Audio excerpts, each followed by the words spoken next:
Nous continuons sur l'avancée du premier cours dont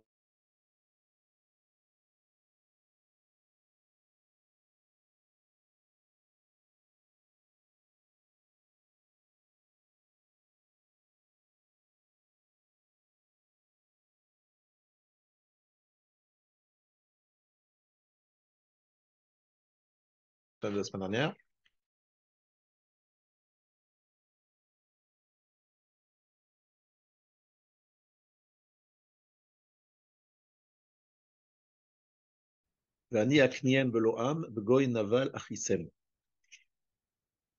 Donc littéralement, ils m'ont mis en colère.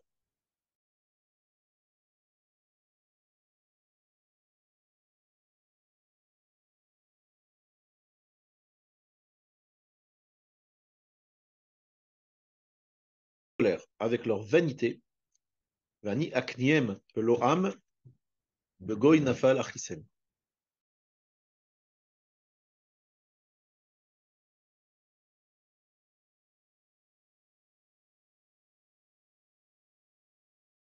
Chez quelque chose qui n'est pas un peuple. Uma she'en lachem, dit Rashi.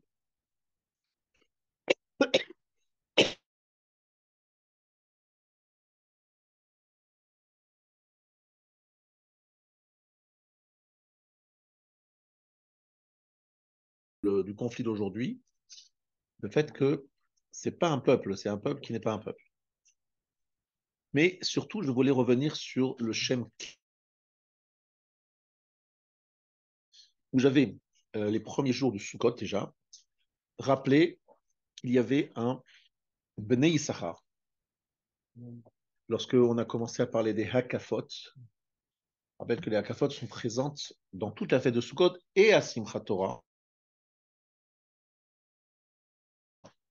Hakafot que l'on fait avec la Torah, on appelle ça les Hakafot. Et j'avais rappelé quand même un Bnei Issachar très important. Ce Bnei Issachar dit la chose suivante. Il nous dit, pourquoi, à quoi faut-il penser d'après le Harizal lorsqu'on fait les Hakafot? Alors, le Harizal nous dit,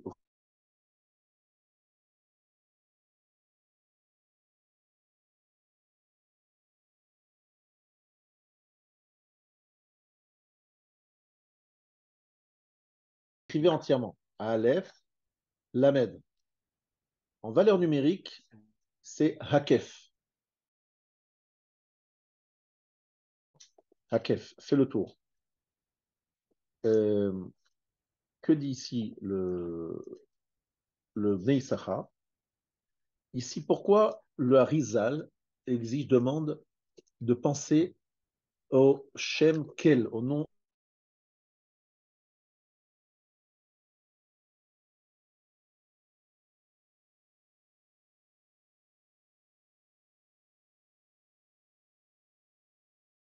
c'est-à-dire, il y a 13 attributs de miséricorde. Hachem, Kel, Rachum, Vechanoun. La première, c'est Kel, Rachum, Vechanoun. Et Rechapaim, il y en a 13. Et tous les matins, on est censé dire Rabbi Ishmael Omer, Bishlosh Esre Midot, la Torah Nidreshet. La Torah est étudiée avec 13 moyens. La première, c'est Kal Vachomer, le raisonnement à faire sur. Donc, on a le premier des 13 attributs de miséricorde, c'est Aleph Lamed, Kel. Et la première dracha, c'est Kal Vachomer, un raisonnement à fortiori. Dit ici le Bnei Issachar. Soit on est Zakai, on est méritant, et on mérite de faire pas d'être ceux sur qui il est dit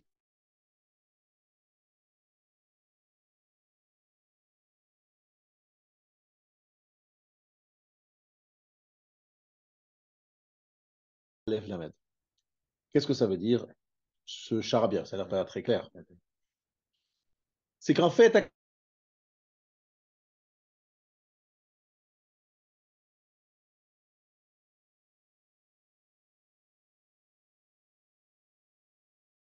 disant Abraham, Hachem, occupe-toi d'Ishmaël, occupe-toi bien de mon fils Ishmaël. Hachem dit non, il n'y a pas de problème, je t'ai écouté.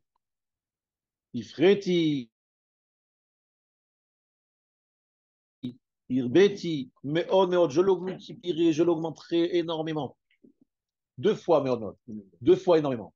Hachem répond à la demande d'Abraham pour une bénédiction pour Ishmaël d'une façon très large, qui se réalise devant nos yeux depuis des années et des années.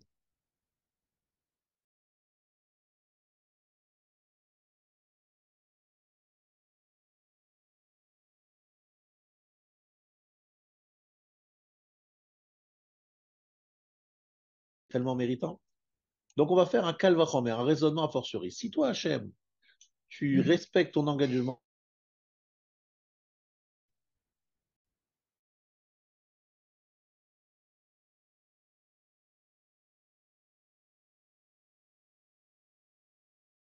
on pense au Shem Kel, parce que Aleph Lamed, c'est la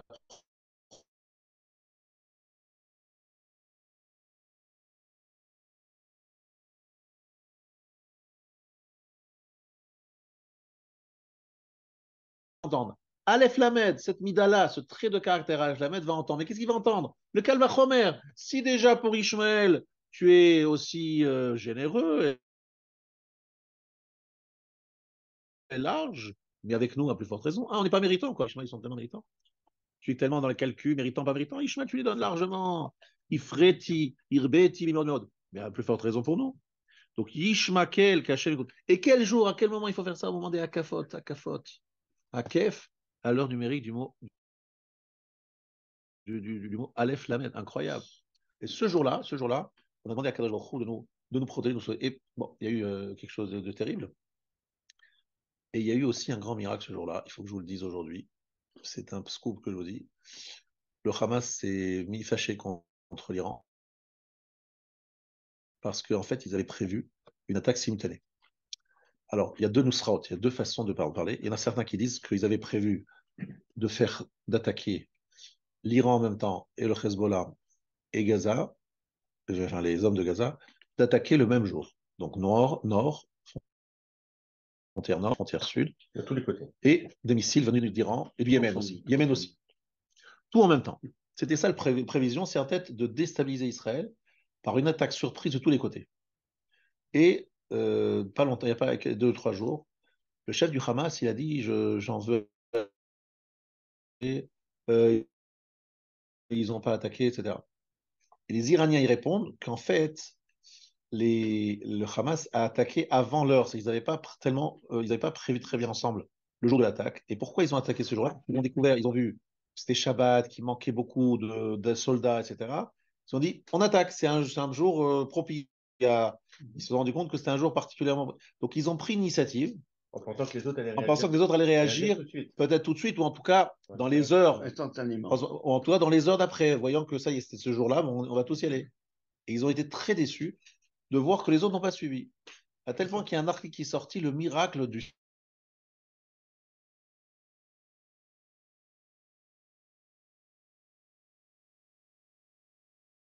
État d'Israël à travers une attaque conjointe. Et là, aujourd'hui, ils essayent de motiver les autres à les rejoindre. Et ça traîne, ça traîne des pieds.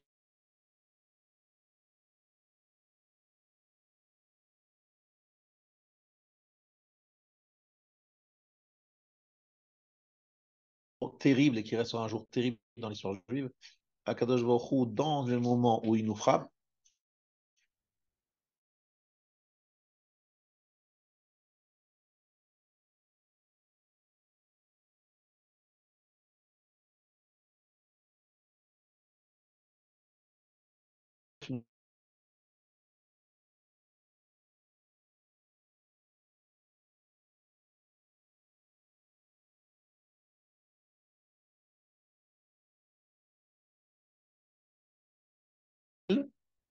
qu'Akadosh Baruch Hu, il est avec nous d'une certaine façon, voilé, caché, mais toujours avec nous.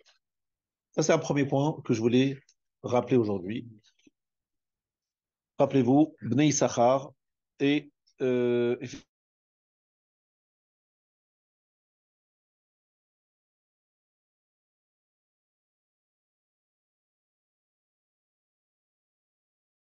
énervés, excités, m'ont mis en colère par un non-Dieu, un non-quel. Ani Akniem Beloam. Comme ils se sont moqués de moi avec des vanités, moi, je vais les exciter, les accuser Beloam, avec quelque chose qui n'est pas un peuple. Ilouamim, il Rachid. Pardon? Rachid dit Ilouamim. Alors, il y a effectivement Rachid qui dit qu'il y a une des explications, c'est Benu Aminim, que ce sont des apostats, les hérétiques. Vous faire une lecture qui va être très, très choquante. Je le dis tout de suite, c'est un Yarod Vash, Rabbi Yonatan Eibeshitz, dans le Chelek Aleph Drush He. Ça se rapporte à une prophétie de Bilam.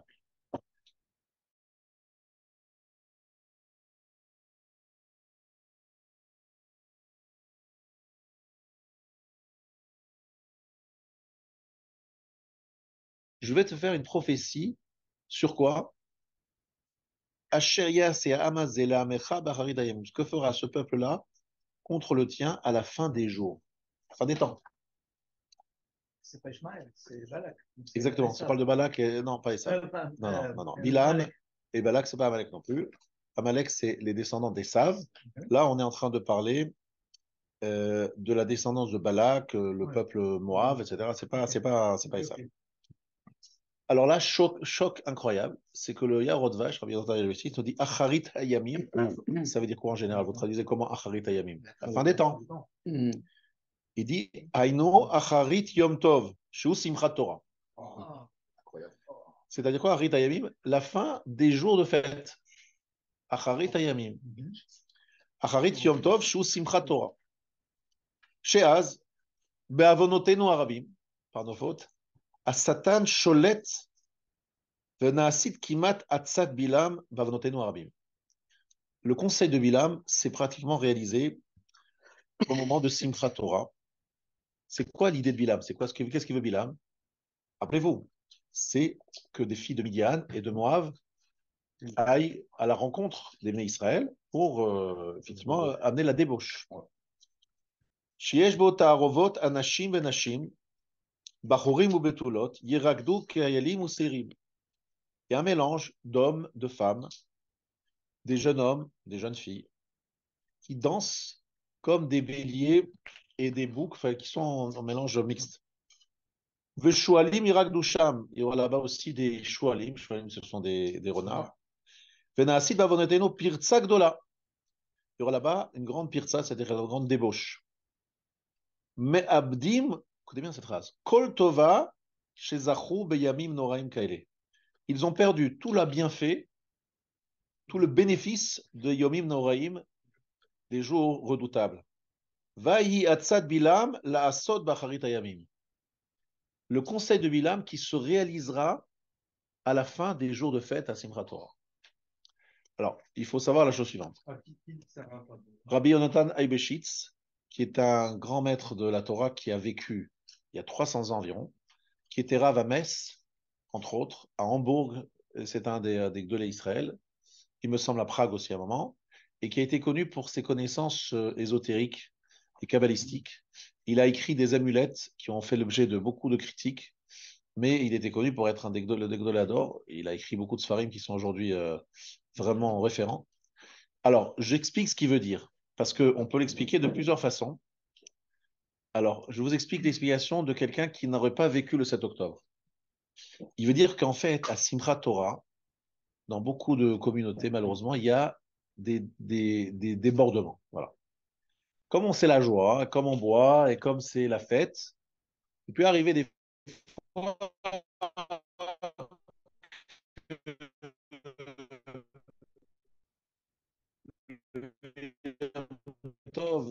de Simchat, de filles, de femmes, de ça.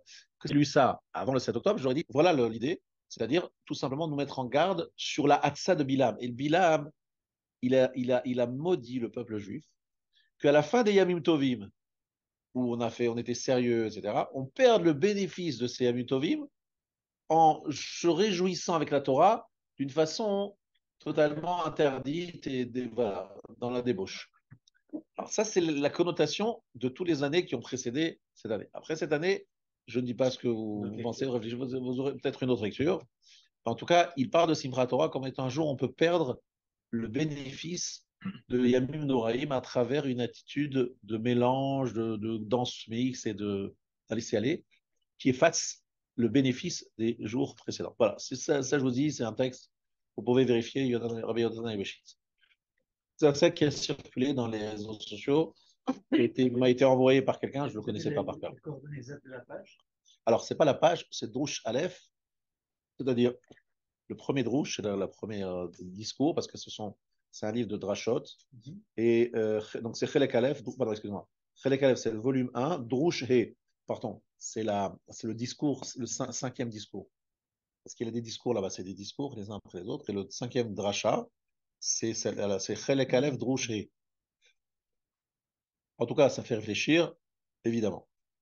Maintenant, Rabotai, je voudrais revenir sur un texte que vous connaissez aussi, avant de vous donner le coup de massue, ça c'est à la fin, mais pour l'instant, on commence par le Or HaChaim HaKadosh. Dans la paracha de Lech Lecha, le Or HaChaim HaKadosh, je vous ai cité que le début du Or HaChaim HaKadosh, la dernière fois. Je vous rappelle que ce Or HaChaim HaKadosh, on l'a dit plusieurs fois ici, rappelle que l'origine du conflit israélo-arabe est liée au côté un petit peu ambigu de la relation entre Abraham et Sarah. Ça, on l'a déjà dit plusieurs fois. Pardon, Abraham et Hagar.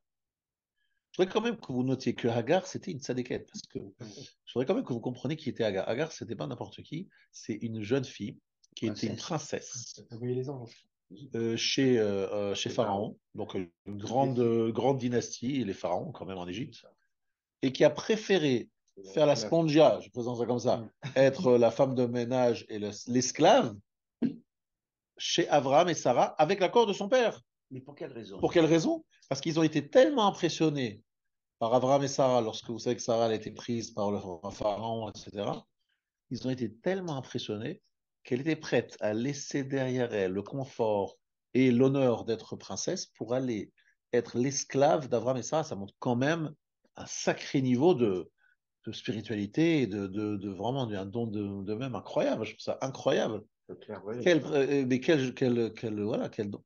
Ensuite, comme vous l'avez cité ici, elle a vu 4 fois des malachim. C'est 4 malachim les uns après les autres qui sont apparus. Elle n'était pas du tout dérangée.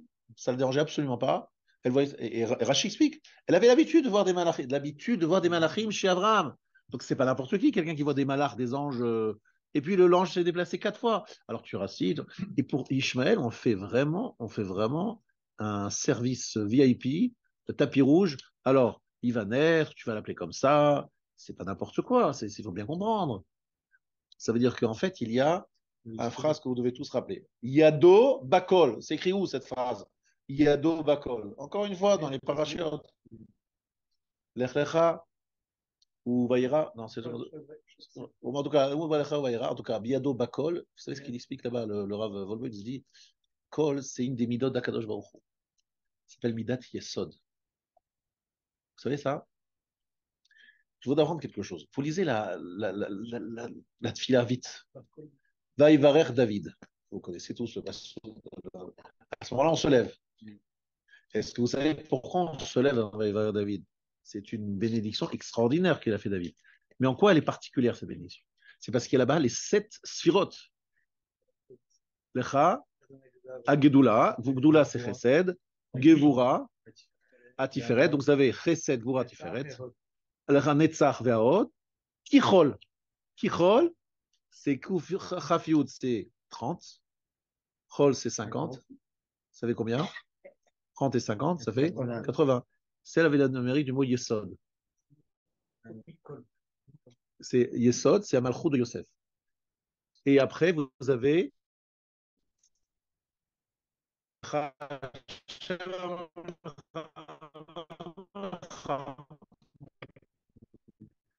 donc vous avez dans les 7 sphirotes. C'est pas qu'on se lève, on dit là-bas les 7 sphirotes. Kichol, c'est la sphira numéro 6.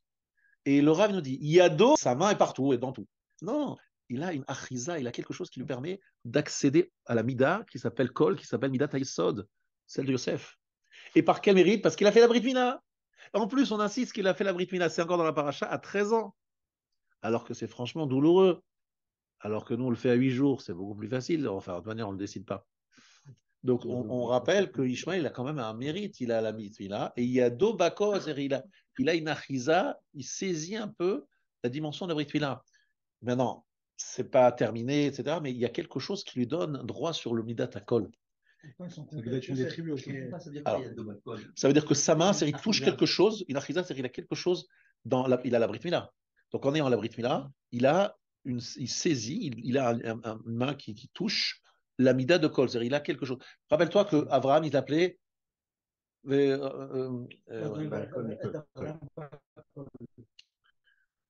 Hashem Berach et Abraham Bakol. Rappelle-toi ce qu'il dit le Nachmani là-bas, dans Chaye Sarah. Il dit Kol, c'est une mida d'Akadosh Baruch Hu, qui est une mida très élevée, c'est pas n'importe quoi. Donc il y a Do Bakol, il y a quelque chose qui lui permet d'accéder à cette dimension de Kol, mais il ne l'a pas saisi entièrement, parce qu'il n'a pas fait la Brit Mila jusqu'au bout, il fait la Brit Mila sans la Priya. Voilà, Bakol, Bakol. Et on voit là, ce qui est très intéressant, c'est que j'ai dit ce Shabbat, j'ai dit regardez l'arme de Ishmaël, c'est l'arc. Rové, Kachat. Il lance des flèches. Aujourd'hui, il lance des missiles, mais ça n'a pas une grande différence, les missiles ou la flèche. Il a voulu tuer Yitzhak avec une flèche. Il est un lanceur de flèches. Mais on a rappelé que la notion de Keshet de l'arc-en-ciel, c'était Shabbat, Parashat Noir, mais c'est aussi Vateshev Be'etan Kashto, la mida de Yosef, c'est écrit dans la bracha de Yosef dans Vayechi, membre masculin, qui est comme un arc-en-ciel, un arc, parce qu'il envoie loin le zera, il envoie le sperme. Donc en fait, ça s'appelle Keshet. Et ça veut dire quoi que c'est que Yosef a su maîtriser le désir qu'il avait pour Madame Potiphar en maîtrisant ses pulsions animales envers elle. Et en faisant cela, il a maîtrisé son kéchet. En faisant ça, Yosef a dévoilé la midat à Gvura. Ezeu Gibor, à Kovesh et Titzra, qui est fort, celui qui maîtrise son état. C'est ça qui est extraordinaire. C'est-à-dire qu'en fait, la midah de Yosef et celle des Arabes, il y a quelque chose qui est loin, qui est proche de Yosef. C'est pour ça que Yosef est enterré à Shrem, il est entouré d'Arabes, et ils veulent absolument lui détruire sa tombe. Il y a quelque chose dans Yosef qui les dérange. Pourquoi? Parce que Yosef, c'est l'antidote de Ishmaël. Pourquoi? Parce que Ishmaël, son problème, c'est quoi dans la vie? C'est vrai que c'est difficile à entendre ce que je veux dire, mais écoutez bien ce que je vous dis. Ishmaël, son problème, c'est que lorsqu'Hachem il a voulu distribuer, donner la Torah au Umot Haolam, il a proposé à Ishmaël. Et pourquoi Ishmaël a refusé? L'autre,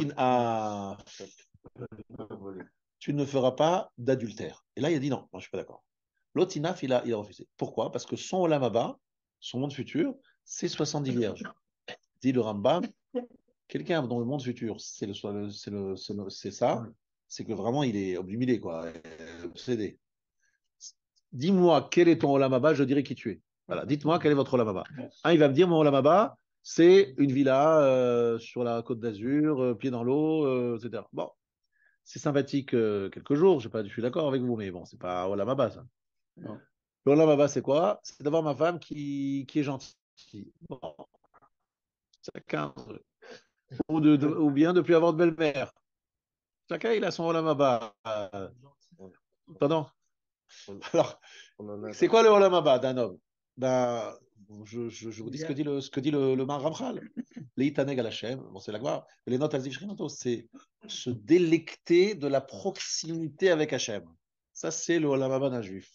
Il n'y a rien à voir avec des vierges ou avec pas vierges. Il n'y a pas de femme, il n'y a pas de manger, il n'y a pas de nourriture, il n'y a pas de Olam Hazé. C'est se délecter de la proximité avec Hashem. Ça, c'est le Olam Haba d'un juif. Incroyable ce que j'ai lu aujourd'hui, ouais. C'est la femme de Potiphar dans le Coran. La femme de Potiphar, elle fait tchouva. Ouais. Comment dans le Coran, ils ont réécrit le Coran, ouais. Ils ont réécrit la Torah en faisant faire tchouva la femme de Potiphar. Donc, qui a tenté Yosef. Qui a tenté Yosef, ouais. Donc, le Coran lui a fait tchouva, lui fait faire problème. Voilà. En fait, ils ont un vrai souci avec ça, parce que la force de Yosef, non seulement elle va nous protéger de Esav, mais elle va nous protéger aussi de Ishmaël. Ça, c'est un scoop, parce que la plupart des gens savent que Yosef, c'est l'antidote d'Esav. Ils ne savent pas que Yosef, c'est aussi l'antidote de Ishmaël. Et pourquoi? Je vais vous le montrer dans quelques instants à travers l'étude du livre de Yecheskel. Dans quelques instants, vous allez découvrir quelque chose qui va vous mésasseoir. Mais est-ce que vous avez bien entendu? Quel est le lien que j'ai fait? Je vous ai cité que Keshet, l'arc, c'est l'arme de Ishmaël. Et où c'est écrit?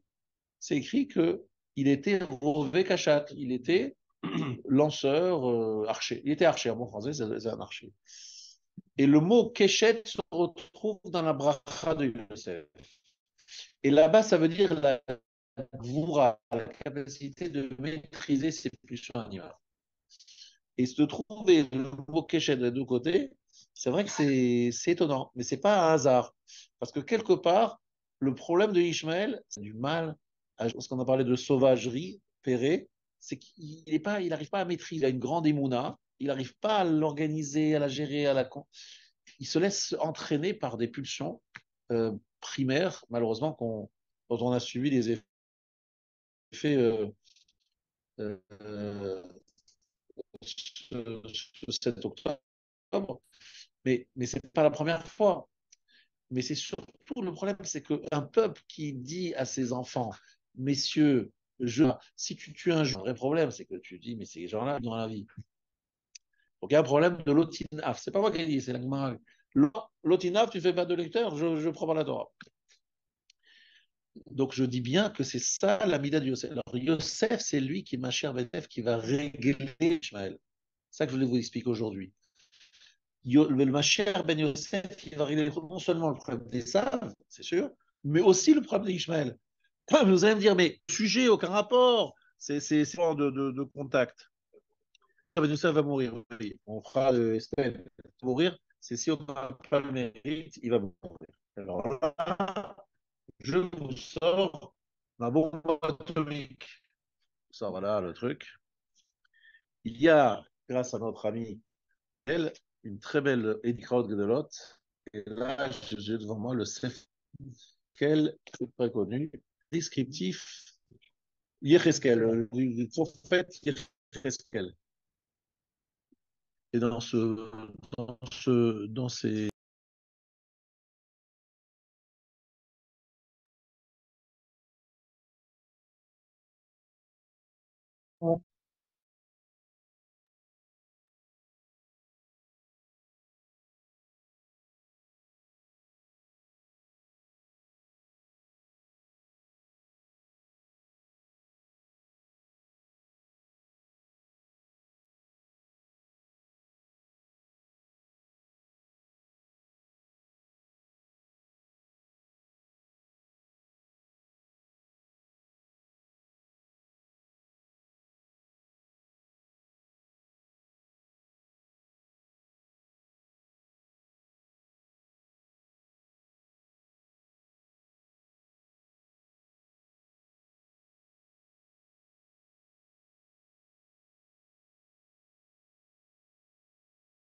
Gog et Magog vont se réunir. C'est le gros sujet, c'est la guerre entre Gog et Magog qui se fera autour de Jérusalem et d'Israël.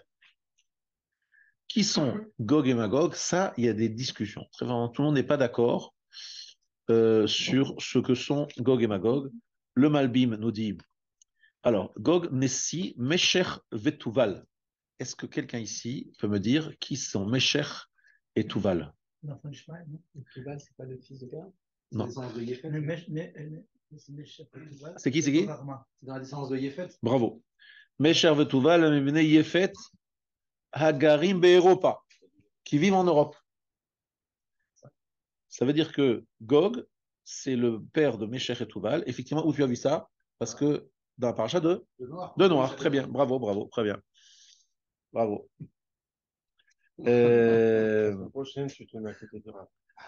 Et ça, c'est pour Gog. Et Magog, maintenant, si tu es déjà bien lancé. Oui.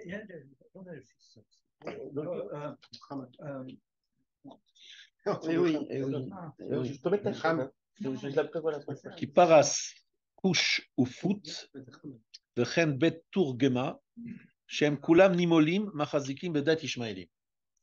Donc là, je suis dans le Malbim. Il dit que les descendants d'Israël, qui citent Paras, c'est l'Iran, Kush, c'est plutôt le Soudan, pardon, et Bet Tourgema, je ne sais pas ce que c'est, Pout non plus, je ne sais pas exactement ce que c'est, mais tous sont des circoncis qui soutiennent, qui tiennent, ils datent Ishmaël, la religion d'Ishmaël. Donc vous avez d'un côté les pays du nord de l'Europe, donc des pays de l'Europe, donc vous avez, il va me donner les noms exactement, mais on parle de la France, on parle des États-Unis, mais les États-Unis ne sont pas cités ici parce qu'évidemment, à l'époque, c'était pas du tout. Mais vous avez donc l'Europe, les Occidentaux et les Orientaux, en fait. Vous avez. Alors, sachez que le judaïsme considère qu'il n'y a pas vraiment plusieurs blocs, il n'y en a que deux. Il y a le bloc Esav et Ishmaël, les circoncis, les non-circoncis. Et même si dans les circoncis, il y en a qui ne sont pas circoncis, c'est en fait des gens qui sont attirés par les musulmans ou l'islam, etc. Et donc, on a deux grandes nations, deux grands groupes, deux grands blocs, et les Nimolim, les non-Nimolim. Et ils vont se battre. Il va y avoir une guerre très importante et qui va tourner autour d'Israël. Pourquoi? Alors là, le détail, c'est Mincha Gdola qui le donne. Et donc, c'est un long commentaire. Il parle clairement des Notsrim. Notsrim, c'est les chrétiens. Et il parle très clairement des Ishmaélim. Donc, attention, je vous donne le film de la fin des temps. Vous l'avez dans vos premières. Je suis dans Mincha Gdola, dans le chapitre 32, Lamedbet. Les versets sont les versets 18. Chai. Et suivant. Alors, écoutez bien ce qu'il dit. Kodem Agoula, Asher Kivinoa, avant la délivrance que nous espérons tous, Atidim Hanotzrim, les chrétiens, Benedom, Asher Be'artzot Amarav, Romi, Italia, donc il parle de Rome et d'Italie, Lalechet Lichbosh et Yerushalayim, Vet Kol Eretz Israël, Shekulu Ayom Imalchut Mitzrayim. Aujourd'hui, à l'époque, c'était les Égyptiens qui dominaient toute la région. Et donc, il dit que les Béné Edom, donc les Européens, et il met en premier lieu les Romains et les Italiens, vont aller faire la guerre contre l'Égypte parce qu'ils veulent conquérir Eretz Israël. Alors, ils vont commencer par dominer Eretz Mitzrayim, Ve'achivu et Mitzrayim, ils vont détruire l'Égypte, Ve'argu Hamon Ra ve'amatsu bekiba, ils tueront beaucoup de gens à l'intérieur, Ve'chen yirbeshu arbe me'Eretz Israël, et ils vont prendre une grande partie du pays d'Eretz Israël. וכשישמעו שהרומות מארצות המזרח והצפון, שרובם הם היום ישמעאלים, אכזריות הנוצרים. Et lorsque les Bnei Ishmaélim vont entendre la cruauté des chrétiens, qui ont donc tué tant de gens, yefachadu ve'yiradu b'pneim, ils vont avoir peur d'eux. Pen yitpashtu gam al artsotam ve'yasu b'hem comme Moshe Mitzrayim. Ils ont dit, mais peut-être qu'ils vont aller plus loin, ils vont dépasser Israël, ils vont aller nous tuer à nous. Donc il faut qu'on se protège. C'est la phrase du musulman. Et en plus, Yekanu Kinak Dola, Alayot Anotsrim Lokrim Laim Aïr Yerushalayim. Ils vont avoir ressenti une grande jalousie que les chrétiens prennent Jérusalem. Shegam Him Ifnei Yishmaelim Mekom Hakdusha Veshara Shamayim, qui selon les Ishmaélim est un lieu de Kdusha et la porte du ciel, selon l'islam. Et donc ça les dérange que les chrétiens soient sur place. Donc c'est possible que ça soit passé, je ne sais pas si c'est une histoire qui va venir ou qui va passer, mais a priori, c'est pas passé, vous allez comprendre pourquoi. Donc qu'est-ce qui va se passer? Tous les orientaux vont faire la guerre contre les chrétiens. Et tout ça où? En Eretz Israël. Maintenant, il veut dire la chose suivante, quelque chose d'incroyable. Qu'en fait, la destruction du premier temple, c'est plutôt une des nations, même si on sait que c'est les Babyloniens, etc., qui sont plutôt d'obédience Ishmaël, dans le côté, on va dire, dans la croyance. Et du côté deuxième temple, c'est Rome, ça c'est sûr, et ça n'y a pas de doute. Mais sur le premier, c'est pas évident parce que c'était des idolâtres, c'est pas des Ishmaélim. Mais c'était des gens qui avaient comme défaut, les défauts des Midotes, qui ressemblent à celles des Ishmaélim. Et donc il veut dire qu'en fait, il va y avoir un combat entre les destructeurs du premier temple et les destructeurs du second temple, et qu'en fait, Akadosh Baruch Hu va régler les comptes avec toutes ces Neshamot qui ont tué tant de Juifs à l'époque du premier temple et à l'époque du second, ils vont s'entretuer. Mais après, ils vont se réunir et ils vont refaire la paix pour essayer de marcher sur Jérusalem et de régler le problème de la question juive définitivement. Donc il va y avoir une association entre Seir, et la Torah l'appelle Seir vechotno. Seir, c'est qui? C'est ça, mais qui c'est son beau-père? Ishmaël. Donc Seir et Chotno, ils vont se réunir et ils vont essayer d'en finir avec les Juifs. Donc, et à ce moment-là, coalition américano-iranienne. On peut dire ça comme ça, américano-iranienne, même plus large en tout cas. Et il va à ce moment-là, Akadosh Baruch Hu va intervenir et ce sera Mashiach Ben Yosef. Parce qu'à ce moment-là, ils seront tous, entre guillemets, en combat pour Jérusalem, chacun voulant marquer sa domination de Jérusalem et du Harabait.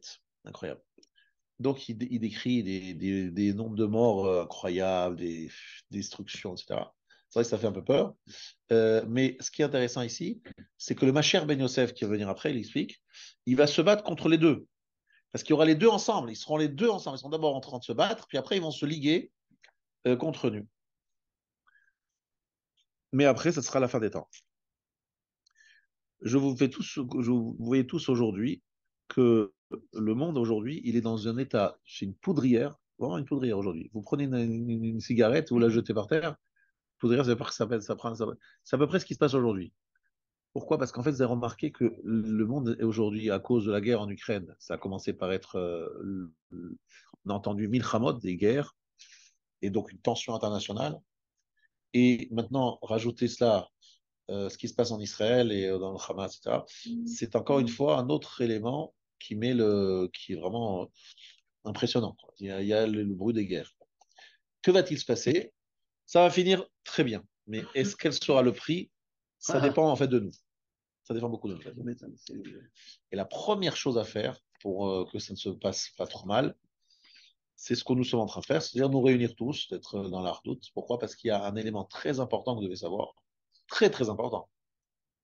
Il y a une garantie donc vraiment une garantie contre la perte d'un khayal, d'une personne, c'est la hardout, et il y a des rayons, des preuves incroyables là-dessus. Une preuve incroyable, d'abord, de Achav, et c'est pas la seule, mais il y a une preuve de Achav. Achav, c'était un roi idolâtre.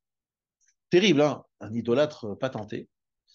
Il partait en guerre, il revenait, mais ils étaient tous vivants, non blessés, etc. Qu'est-ce qui s'est passé? Ils ne faisaient pas de la shonara, pas de médisance, pas de marloquette. Ils étaient tous unis. Incroyable, un roi idolâtre. Il était protégé, ils étaient tous protégés par la hardout, l'unité du peuple juif. C'est quand même incroyable ça. Et il y a une autre histoire qui m'échappe maintenant, mais ça va me revenir. Donc une période encore une fois d'idolâtres, de gens vraiment pas fréquentables entre guillemets, mais qui sortaient, qui revenaient entiers, à cause de la hardout du peuple juif. Aujourd'hui, c'est inacceptable, mais inacceptable que quelqu'un soit dans le marloquette. C'est inacceptable. C'est inacceptable parce que s'agit de la survie du peuple juif. On ne peut plus accepter aujourd'hui les tensions, etc., qu'il y avait avant. Et on a tous compris que c'était une des choses qui s'était passées, mais surtout pour la vie de nos khayalim, quoi. Pour leur survie et qu'ils se reviennent tous en bonne santé. C'est vraiment indispensable parce que c'est exactement ce qui s'est passé dans Dachar. C'est même des gens idolâtres. Akadosh Baruch Hu, il dit non, ils sont idolâtres, mais c'est pas grave, je les aime bien. Je les aime bien, mais ils sont idolâtres. Ah non, mais je les aime bien voilà, parce qu'ils ne disent pas de mal l'un des autres. Ils sont unis. Ils sont unis. Donc voilà, je les aime bien. C'est incroyable, Hachem. Mais ils t'ont mis dehors. Ah non, non, mais il y a une preuve, oui, Mechila. Il y a une preuve de Parachat Noir. Torah Pelaga, Tour de Babel. Voilà, Mechila. Tour de Babel, ce qui dit Rachid dans la Paracha. Qu'est-ce qui s'est passé à Tour de Babel? Ils ont déclaré la guerre à Hachem. Et ils n'ont pas été tués. Alors que le Maboul, ils n'avaient pas déclaré la guerre à Hachem, ils en sont tous morts. Mais expliquez-moi la différence. Ben, Rachid explique. Il dit ils étaient unis. Vous entendez? Ils étaient unis pour faire la guerre à Hachem. Personne n'est mort parce qu'ils étaient unis. Incroyable, c'est la paracha noire. Donc on ne peut plus discuter, c'est plus discutable. Il n'y a plus rien à discuter là-dessus. C'est inacceptable aujourd'hui d'entendre le moindre arloquette parce que c'est une période où on est tous en danger et on a tous besoin d'unité. La Mida qui reste à la fin, c'est Magan Abraham. C'est ça qu'on dit pas. La Mida qui reste à la fin du temps, c'est Magan Abraham. Oui, mais là, je ne parle pas de chesed. Là, je suis en train de te dire, même, imaginons qu'il n'y avait pas de Chesed, ce qui a protégé le peuple juif et les gens de la tour de Babel, c'est qu'ils étaient unis. Unis, ça veut dire quoi? Pas obligatoirement qu'ils étaient très généreux les uns que l'autre, mais c'est que personne ne faisait se disputer avec personne, il n'y avait pas de grief, tout le monde était dans un même projet, tout le monde allait en rue. On ne parle pas du Chesed. Qu'est-ce qui a fait? Alors, ils étaient unis parce qu'ils avaient tous peur. C'est la même chose qu'aujourd'hui. Ils avaient peur parce en fait, c'est extraordinaire, écoutez bien. Ils avaient peur de ce qu'on a peur aujourd'hui. Ils étaient tous menacés, ils se sentaient menacés par une nouvelle colère d'Hachem qui allait renouveler le Maboul. C'est pour ça qu'ils sont allés monter leur tour dans le cimetière des morts du Maboul. Shin'ar, Sham, Ninharu. Là-bas, se sont déplacés. En fait, comme c'est une cuvette, c'est la Mésopotamie, c'est la plaine de Bassora. Donc, tu es là-bas une cuvette. Donc, les corps des morts du Maboul tombaient à cet endroit-là. Et sur le cimetière de l'humanité qui précédait, ils ont dit, mais il n'est plus question qu'on retombe là-dedans. Donc, ils vont faire la guerre à Hachem pour lui dire, pars d'ici. Et ils ont dit à Hachem, on est unis, on est unis. Et Hachem, il dit, je peux rien, s'ils sont unis, je peux rien faire. Ils ont dit, je peux rien faire, je ne peux pas les tuer. Qu'est-ce qui a fait que, qu'est-ce qui a fait qu'ils sont Alors, arrivés sans la Gemara rapporte une preuve, c'est qu'à l'époque de Achav, il y avait 100 prophètes protégés, nourris par un tzaddik qui s'appelait Ovadia, le prophète Ovadia, et personne n'a vendu la mèche. Personne n'a dit, vous savez, Ovadia, il a sauvé, il sauve sans... Parce que vous savez que c'est une époque où les prophètes étaient tous mis à mort, et lui, il les a protégés en leur donnant à manger dans une grotte. Et personne n'a vendu la mèche. C'est-à-dire, regardez, cette génération, personne ne parle, personne ne. Et donc, c'est une génération qui est bénie par la bienveillance, alors qu'ils étaient tous idolâtres. Qu'est-ce qui les a amenés à ça? C'est étonnant. Alors, qu'est-ce qui a amené à ça? C'est l'amour de l'autre, du prochain, c'est tout. Après, vous savez comment, c'est du mal, j'ai beaucoup de mal, et vous aussi, à imaginer ce que c'est une période de personnes idolâtres, parce que l'idolâtrie aujourd'hui, ça ne parle plus du tout. Et on ne comprend pas très bien qu'est-ce que ça veut dire qu'ils étaient idolâtres, parce que idolâtres, et en même temps, ils avaient Elio Hanavi qui était à l'époque, hein, vous avez compris. Elio Hanavi, avoir le sroud d'avoir Elio Hanavi à son époque, franchement, c'est.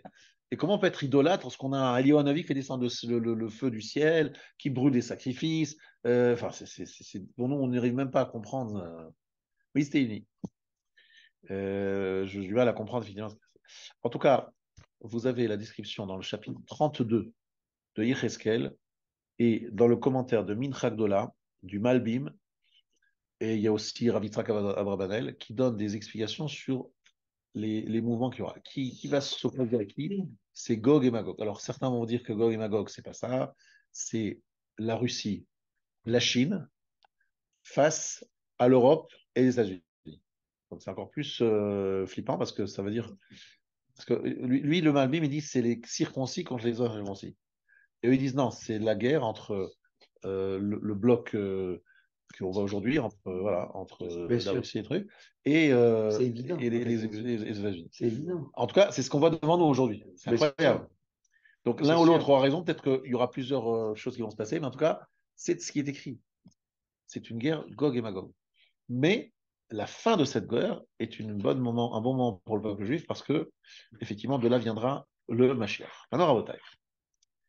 Maintenant que vous avez noté tout cela, vous avez compris donc que Mashiach ben Yosef. Yosef est une antidote de Ishmaël, antidote de Esav, parce que les deux ensemble vont s'associer. Et il faudra se battre contre les deux ensemble. Et Ishmaël et Esav, Yosef, ce n'est pas aujourd'hui le sujet du chiot. Pourquoi il est l'antidote contre Amalek et Esav? C'est aussi un sujet à développer. Mais en tout cas, en ce qui concerne Ishmaël, c'est parce qu'il a mis date à Gevura, le Keshet, qui est maîtrisé. C'est ça l'élément qu'il faut comprendre. Et je vous rappelle toujours le début du chiot, n'oubliez pas, Yishmakel, que nous avons commencé toujours en rappelant sur un commentaire sur les deux lettres Aleph, Lamed, qui sont des lettres très importantes. Mais revenons au Orachaim Akadosh. Dans la paracha de Lech Lecha, que vous connaissez, parce que j'ai déjà expliqué de plusieurs reprises, mais je vous ce qui m'intéresse, c'est la fin de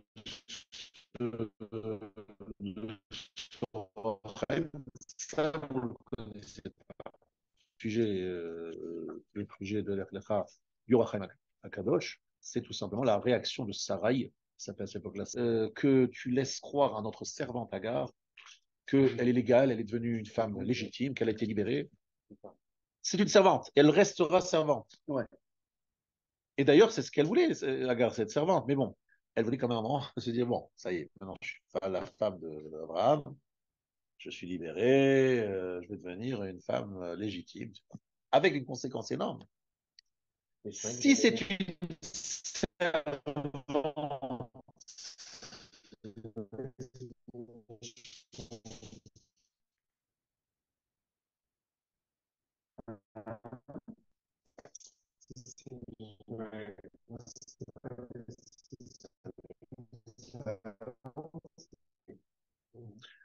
Yesh Ladoun Be Ishmael. Attendez, Orachaim Akadosh.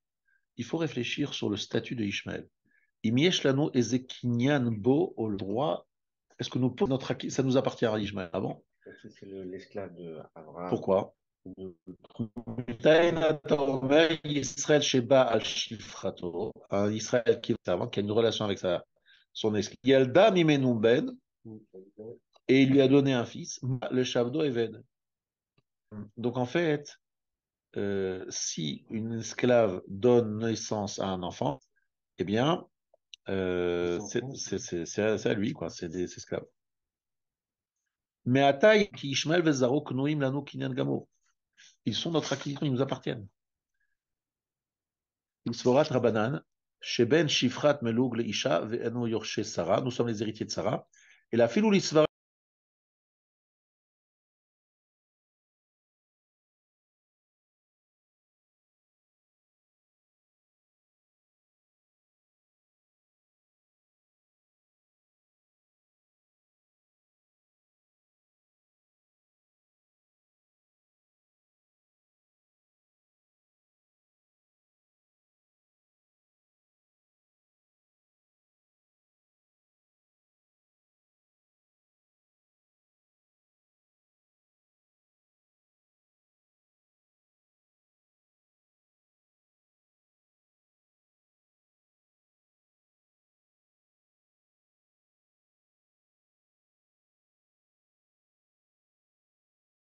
D'accord, mais c'est une esclave. D'accord, mais c'est pas bon. Elle a le statut d'esclave. Loyer Kadesh, regarde bien les commentaires. Tu verras Loyer Kadesh, Lotiek Desha. Un commentaire du Rambam, je crois au Rambam, c'est interdiction d'avoir une relation sexuelle avec une servante ou pour une femme avec un serviteur, un esclave.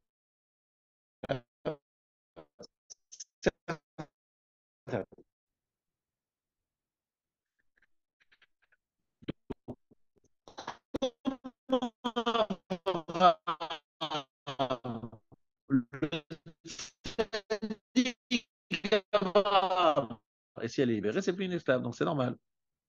Voilà l'argument de Ishmael. Et la réponse du Orachaim Akadosh.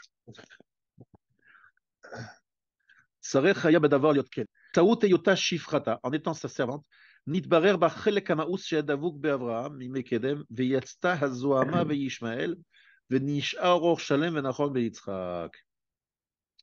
Du fait que Hagar était encore esclave, le chelek hama, il y avait quelque chose de dégoûtant qui était attaché à Abraham depuis toujours, et cette zohama, ce venin inoculé en Abraham, est sorti dans Ishmaël, et ça c'était possible que si Hagar était esclave. Si elle a été meshucheret, lo haya yotze kol haziyum levad, il y aurait une partie du bien qui serait sortie avec, et c'est pirtsak de laïta me sauvet madavar.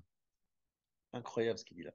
Si on avait libéré Hagar et qu'elle s'était mariée avec Abraham et que c'était un mariage en bonne et due forme avec une femme libérée, il y aurait eu un problème, c'est qu'il y aurait eu chez le descendant de Hagar un passage non seulement de la Zohama, du venin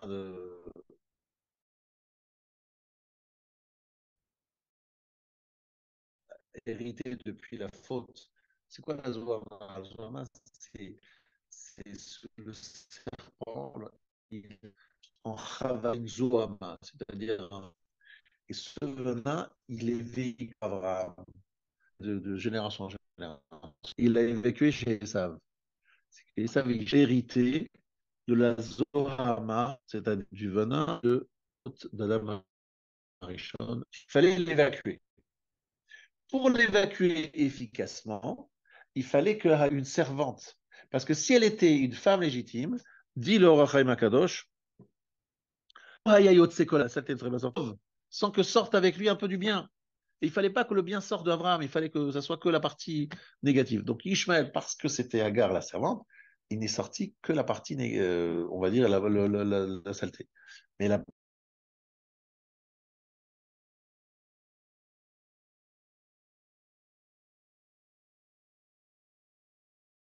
avec Hachem.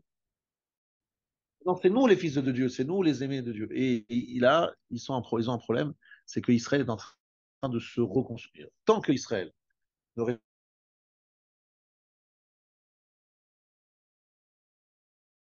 respecte et le Maasé aujourd'hui, ça les dérange et ça les fait peur. Ce retour sur la... Voilà. Alors, justement, vous voulez écouter ce que dit le Rav Shapira sur Pic dans le Sefer ZHA, chose de magnifique. Alors, vous savez tous, ou vous ne le savez pas, je ne sais pas, il y a en fait deux Yetzerara. Il y a ce qu'on appelle Yetzerara Avani et Yetzerara Kaasani. Je traduis. Le penchant vers la passion et le penchant à Kaasani et à Tavani. Maintenant, il faut savoir que Esav a pris le Kaasani, c'est-à-dire la colère, et Esav et Ishmael a pris le Tavani. Maintenant, ils ont une force positive, Esav et Ishmael. Et où est-elle écrite cette force positive? Naase venishma. Naase, ça vient c'est vraiment du mot Esav, Esav, Asui, Asiya. Et Nishma, c'est Ishmael. Naase venishma. En fait, Naase venishma, vous savez à qui ça appartient au départ? À Esav et Ishmael. Nishma shekiblu mi Ishmael, Naase shekiblu mi Esav. On va recevoir d'Esav le Naase, on va recevoir de Ishmael le Nishma. Qu'est-ce que ça veut dire ce charabia? C'est quoi Naase? C'est quoi Nishma? Alors vous voyez ça d'une façon très claire aujourd'hui, c'est que les Occidentaux, Esav, ils sont très forts dans la technologie, dans l'action. Ils sont forts. Regardez l'armée américaine, regardez ce que les Européens sont capables de faire en termes de technologie, c'est impressionnant. Scientifique, technologie, c'est très carré. Et même chez Ishmael, ce qui fonctionne, c'est lorsqu'ils font venir des entreprises occidentales pour construire chez eux. Ils n'ont pas du tout, très peu de centres d'entreprise capables de faire des très belles réalisations technologiques. C'est quand même incroyable. Il n'y a pas. Et donc, on trouve que le c'est l'action, la belle action bien réussie, ça, c'est ça. Par contre, Esav, il est dans l'action, mais il n'est pas du tout dans la voix d'Hachem. Il est tout le temps en train de dire qu'est-ce que Dieu veut, la réaction, mais il est dans le nishma, il écoute Hachem, il est dans l'attente d'un message d'Hachem. Il veut que Hachem l'éclaire. Tout le temps, là, dans tous les mots, son aspiration. Nous devons prendre le naasé d'Esav et le nishma de Ishmael. Ils n'existent pas que pour nous faire du mal. Ils existent aussi pour nous faire du bien et nous en donner des leçons. C'est ça qu'il faut bien comprendre. La leçon que donne Ishmael, c'est qu'il fait la Brit Mila à 13 ans, c'est-à-dire il a mal, etc. Mais il est prêt, il dit non, moi je suis prêt, je me sacrifie pour Hachem. Il dit je suis prêt au sacrifice pour Hachem. Alors ce mot veut dire des fois des choses horribles, mais en fin de compte, ce qu'il dit, je suis prêt à me sacrifier pour Hachem. Nishma, j'écoute la voix d'Hachem. Et ça, il n'est pas du tout sensible à ça. Lui, Narasé, il est dans l'action. Et pour lui, plus on se projette dans une action plus ambitieuse, on fait des beaux portables, on fait des bâtiments incroyables, on fait une armée incroyable avec des bombes qui sont capables de descendre dans les 30, 50 mètres de profondeur. Je ne sais pas si vous avez entendu parler de ces bombes que les Américains ont livrées aux Israéliens. C'est des bombes qui sont très, très, très chères. et avec lequel vous les envoyez sur un tunnel, sur un terrain, elles rentrent dans le sous-terre et elles explosent à plusieurs étages. Souterrain. C'est un truc horrible, un truc incroyable. C'est des bombes pour attaquer les souterrains. Bon, bref, c'est quand même incroyable. Et ça, est dans la technologie très avancée, très forte, très impressionnante. Et nous, on doit aussi être dans une action. On ne peut pas être que dans le nichement. On ne peut pas dire, voilà, on va étudier, on va être dans le contemplatif. On va écouter Hachem, on va parler à Hachem. Non, Hachem dit, vous agissiez. Je veux que vous agissiez. À part les mitzvot. Fassiez, Hachem nous a construit avec un peu un devoir d'être dans le monde, dans la civilisation. Quand on est là, on doit travailler, gagner notre vie, Parnassa, etc. Ça ne vient pas tout seul, il faut travailler. Donc le Naasé d'Esav et le Naasé d'Ishmaël. Maintenant,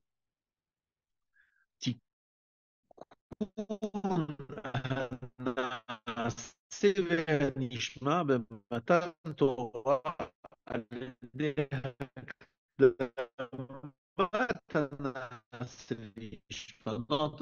Matan Torah, on a été Makdim Naasé ve'nishma. Et donc nous avons réparé le Naasé ve'nishma un peu abîmé par Esav et Ishmaël. Et c'est ça le secret des mains de Moshe dit lorsque Amalek attaque, Moshe il met ses mains au-dessus de sa tête. La tête c'est Naasé et non, les mains c'est Naasé, c'est l'action, les mains. Nishma c'est la tête, elle les mains. Naasé avant Nishma, c'est-à-dire le prêt à s'engager. Mais il dit, bon, on fait, mais on y va, on fonce. Qui est prêt à faire la Shemitah, une et deux jachères. Mais c'est comment ça fonctionne? Comment tu arrives à gérer une économie? Je ferme Shabbat. Mais t'es fou quoi? C'est le jour incroyable de la semaine. C'est le jour de la semaine. Donc, soir, je dis au revoir, c'est en hiver. Il est 16 heures, je m'en vais. Mais t'es fou?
Dire peut-être que c'est bon. Donc, comme on est à un moment crucial de l'histoire juive, on n'a pas le droit de nous laisser aller et de vivre comme on aurait vécu une autre période.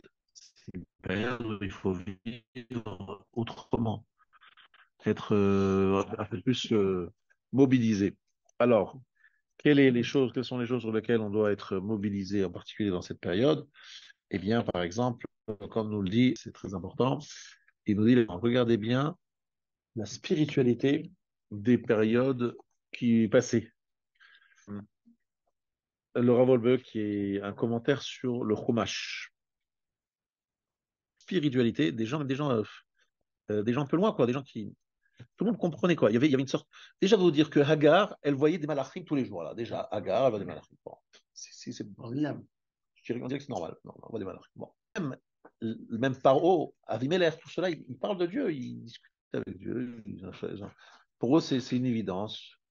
Il y a une connaissance d'Hachem, une proximité avec Hachem que nous ne connaissons plus. Il y a des avérotes graves, il y a des gens qui font des avérotes graves, c'est sûr, il y a toujours eu ce genre de gens.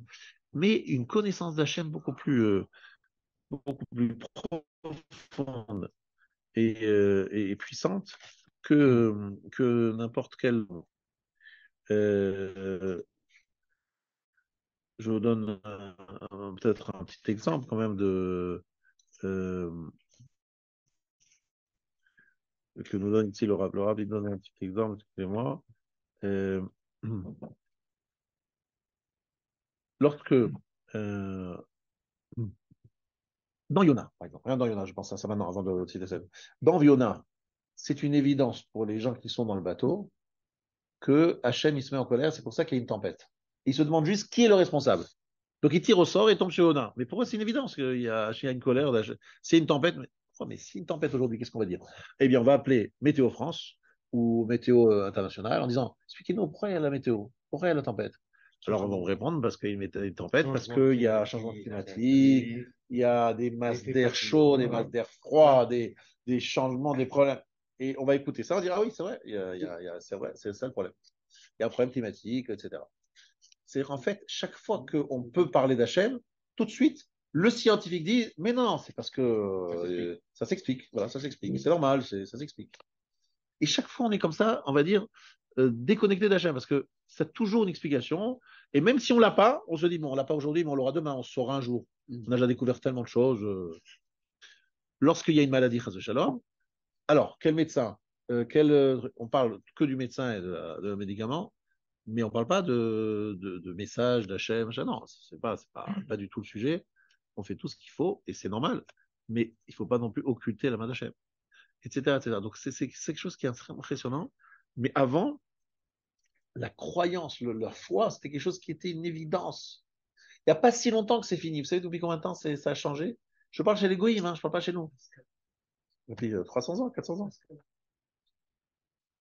Alors c'est une avancée, on va dire, scientifique, technologique, extraordinaire qui s'est passée. Mais malheureusement, Hachem se cache de plus en plus. Aster, Astir et Panaï. Se cache de plus en plus. Donc il faut essayer de le retrouver. Et c'est pour cela, Rabotai, que j'ai essayé de vous sensibiliser par ces deux shiurim sur ce qu'est Ishmael et les menaces que ça représente. Et en même temps, la formidable occasion que nous avons aujourd'hui de Hardout qu'il ne faut pas perdre. Voilà. Il ne faut pas qu'elle disparaisse après cette période. Et la formidable occasion de Emouna que nous avons reçu la leçon des Mouna, puisque aujourd'hui j'ai vu encore qu'ils étaient au courant qu'il y avait des mouvements bizarres dans la bande de Gaza, parce que c'est quand même pas possible de ne pas voir des milliers de personnes, des centaines de personnes en train de se préparer à attaquer. Enfin, c'est pas avec en plus c'est juste impossible, quoi. Donc ils savaient, ils ont minimisé, ils n'ont pas su prendre la mesure des choses. Et comment des êtres humains qui évaluent des choses, c'est comme à Kippour. Hein. Kippour, il y avait des informations très précises. Des soldats égyptiens, syriens qui se préparaient. Non, non, c'est pas, c'est juste un exercice. Et ils ont trouvé toutes sortes d'explications. Hachem, il met, dans ce qui met pas dans la tête des gens, il met pas l'alarme. Vous avez des informations bizarres et vous restez en disant non, vous savez, non, c'est pas. Et c'est terrible hein, parce que le prix à payer il est énorme, mais en même temps, c'est parce que il y a tout est sur l'ashgacha. Si Hachem nous donne le message, eh bien, s'il ne veut pas le faire passer, même avec tous les appareils les plus sophistiqués, vous ne voyez rien. Vous êtes aveugle. Et des fois, en n'ayant aucun appareil sophistiqué, vous devinez des choses sans avoir, avec votre, vous dites, ah, j'ai une intuition. Et puis, vous faites un très bon choix. Mais franchement, en n'ayant aucune information fiable et scientifique. Des fois, les scientifiques disent, voilà, on voit des mouvements, on voit des choses, attention. Et ils avaient décidé, vous savez, de se réunir le lendemain matin pour parler de ce mouvement, on va dire, suspect dans la bande de Gaza. Il y avait une réunion prévue le lendemain matin pour parler de ce mouvement suspect. Entre qui? Entre le chef d'état-major, le chef des renseignements, le Shabak, etc. Ils avaient décidé de se réunir pour parler de ce mouvement. Mais ils ne voyaient absolument pas venir un mouvement si fort, même s'ils avaient des doutes, mais ils n'ont jamais imaginé un truc aussi puissant, alors qu'on parle véritablement de gens qui sont infiltrés, qui arrivent à trouver des chefs, des anciens terroristes, et les trouver en plein milieu d'une tour, dans un truc, et le détecter. C'est incroyable, c'est juste... Donc, vraiment, le message d'Hachem, il est évident. Israël, c'est tout ça, c'est une xéra d'Akadosh Baruch Hu. Mais je voulais vous dire que c'est très important pour moi de vous dire que malgré l'horreur de ce qui s'est passé, on découvrira un jour, et encore plus, de plus en plus, que malgré l'horreur de ça, il y avait encore Rachamim, parce que Hachem, il aurait pu, s'ils avaient seraient vraiment arrivés au bout de leur dessein, le peuple juif aujourd'hui serait, en tout cas le terre d'Israël aurait été aujourd'hui en danger. On ne se rend pas compte, hein, on a frôlé une catastrophe absolue, absolue, mais elle n'est pas encore, on n'est pas sorti d'affaire, mais on a frôlé une catastrophe absolue. Il faut quand même le savoir, ça. C'était un jour prévu pour faire effacer le peuple juif avec quelque chose de diabolique. Il y avait même, je vous dis même, je vous révèle un truc, ils avaient prévu même une attaque chimique au cyanure, qui était prévue, etc. Donc tout ça, plein de choses n'ont pas marché, quoi. Il y a des choses qui n'ont pas marché, mais c'était diabolique, quoi. C'était un plan diabolique sur le Simchat Torah avec une méconnaissance totale de tous les services de sécurité d'Israël.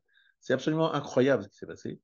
Donc il faut quand même se rendre compte que dans le din, il y a le rachamim, mais évidemment, facile à dire, mais lorsqu'on voit les images de toutes ces familles endeuillées, ces orphelins et ces femmes veuves, etc., on se dit, mais c'est même pas difficile donc c'est pas acceptable. Mais en même temps, il faut savoir que le Yadou et Ishan, et les on entendra des bonnes nouvelles, j'espère, très bientôt, grâce à notre unité et notre émouna et notre filote.